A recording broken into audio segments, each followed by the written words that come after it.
पाकिस्तान की आतंकी फैक्ट्री से निकलने वाले आतंकवादियों के हर मंसूबों पर पानी फेरने के लिए देश के जाबाज जान की बाजी लगाकर भी उन्हें जहन्नुम का रास्ता दिखाते हैं। अब 26/11 की बरसी से पहले समुद्री सीमाओं पर चौकसी भी बढ़ा दी गई है। कोस्ट गार्ड 24 घंटे पेट्रोलिंग पर है और समुद्र में होने वाली हर हलचल पर नजर बनी हुई है। सुरक्षा बलों का मकसद एक ही है और वो ये है कि कसाब जैसा दुस्साहस कोई और आतंकी ना कर सके।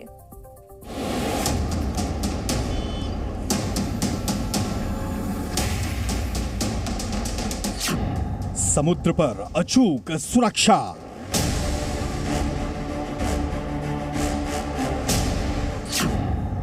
अब कोई कसाब सिर नहीं उठाएगा।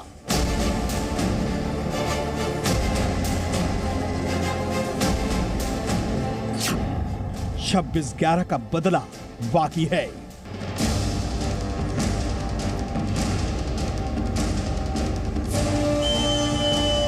मुंबई हमलों को करीब 15 साल बीत गए। कोस्टल रीजन में हमारी सुरक्षा व्यवस्था इतनी मजबूत हो चुकी है कि अब कोई कसाब और उसके साथी ऐसा दुस्साहस दोबारा नहीं कर सकते। आपको बताते हैं इसकी वजह भी।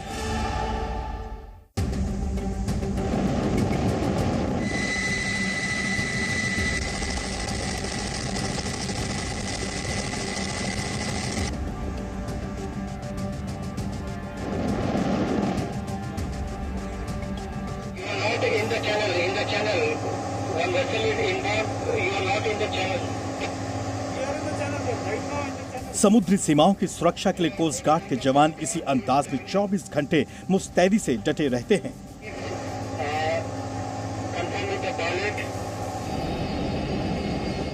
मौसम कैसा भी हो, समुद्र में तैनात भारत माता के जवान अपनी ड्यूटी बखूबी निभाते हैं। समुद्र की लहरों के बीच हवा में लहराता तिरंगा भारत की आन बान और शान की बानगी दिखाता है।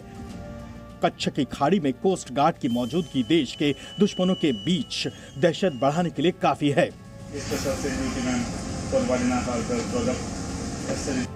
एडवांस टेक्नोलॉजी और हथियारों से लैस जवान चप्पे चप्पे पर पैनी नजर रखते हैं। इनकी कोशिश यही होती है कि समुद्री सीमा पूरी तरह सुरक्षित रहे।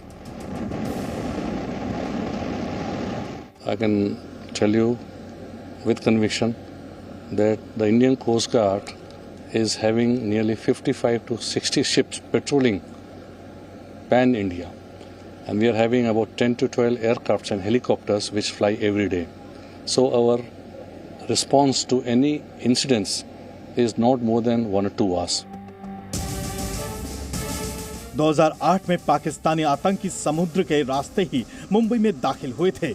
उसके बाद से समुद्री सीमा की हिफाजत को लेकर काफी सतर्कता बढ़ गई। आतंक का आका पाकिस्तान पहले जैसी हिमाकत करने की हिम्मत अब नहीं जुटा पाता। इसकी सबसे बड़ी वजह कोस्ट गार्ड की सजगता है। समुद्र में बेहतरीन तालमेल के साथ जवान देश की सुरक्षा के लिए चौकस रहते हैं। On top of that, we maintain good synergy with the Marine Police also.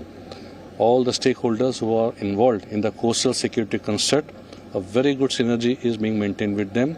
We have got good synergy with the agencies, with the state agencies, and as you know, we caught one boat day before yesterday.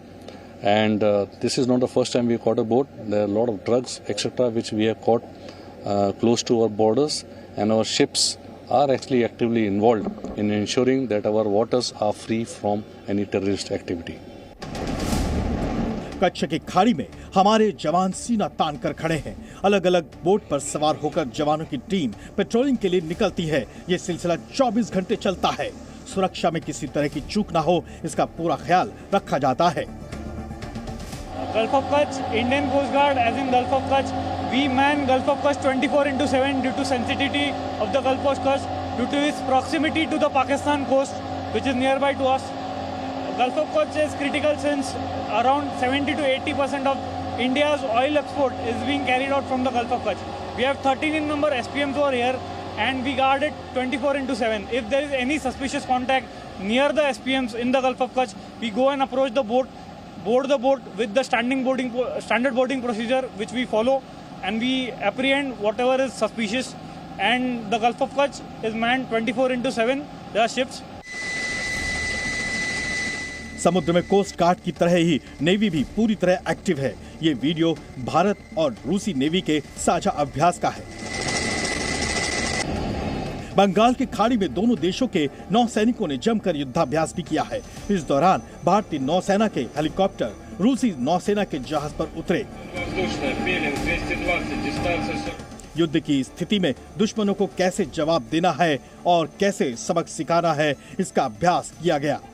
जल, थल और नभ हर जगह भारतीय जवान मुस्तैद हैं। समुद्री सीमा हो या जमीनी सुरक्षा, हर जगह इंडियन फोर्स की तैनाती दुश्मनों के दिलों में दहशत बढ़ाने वाली है। ब्यूरो रिपोर्ट, जी मीडिया।